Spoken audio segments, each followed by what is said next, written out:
রবিবাসরীয় সন্ধ্যেয় আচমকায় দুঃসংবাদ আছড়ে পড়ে স্টুডিও পাড়ায়। অভিনেতা রাহুল বন্দ্যোপাধ্যায় আর নেই। ভোলে বাবা পারকারেকা ধারাবাহিকের শুটিং চলাকালীন দুর্ঘটনায় প্রাণ হারান রাহুল অরুণোদয় বন্দ্যোপাধ্যায়। পর্দার অজিত চলে গেলেন, থেকে গেল তার অভিনয় আর স্মৃতি। চিরতরে স্তব্ধ হয়ে গেল এক প্রতিভাবান শিল্পীর কণ্ঠস্বর। ময়নাতদন্তের প্রাথমিক রিপোর্টে জানা গিয়েছে জলে ডুবেই মৃত্যু হয়েছে অভিনেতার। রাত থেকেই রাহুলের টলিপাড়ার সতীর্থরা দফায় দফায় ছুটে গিয়েছেন অভিনেতার বিজয়গড়ের বাসভবনে। কেওড়াতলা মহাশ্মশানে স্ত্রী প্রিয়াঙ্কা সরকার এবং ছেলে সহজ সকলের উপস্থিতিতেই অনাম্বরেই সম্পন্ন হলো শেষকৃত্য।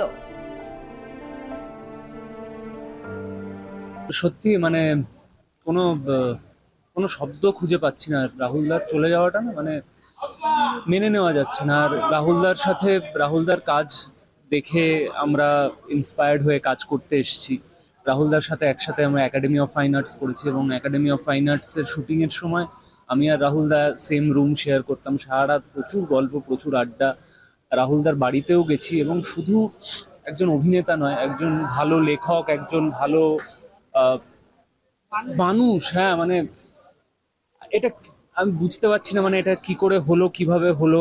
মানে সত্যি মানে খুব ভারী লাগছে।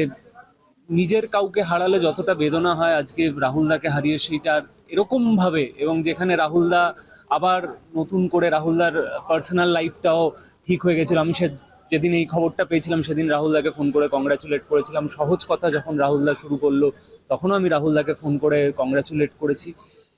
আমার মনে হয় আজকে আজকে একটা শূন্যতার দিন, আজকে একটা বিশাল বড় লস। মানে বাংলা ইন্ডাস্ট্রির একজন ভালো মানুষ, আমার একজন খুব প্রিয় দাদাকে হারালাম। আমি সত্যি জানি না আমার কি বলা উচিত। মানে আমি ইটস রিয়েলি স্যাড। মানে আমি ভোলে বাবার এত ইন্টিগ্রাল পার্ট ছিলাম, আর এরকম একটা নিউজ এখন এখন আমরা সব বন্ধুরা মিলে একটা ক্রিকেট টুর্নামেন্টে, এখানেও সব অ্যাক্টররাই আছে। মানে আমাদের এখানে সবাই খুব শখ।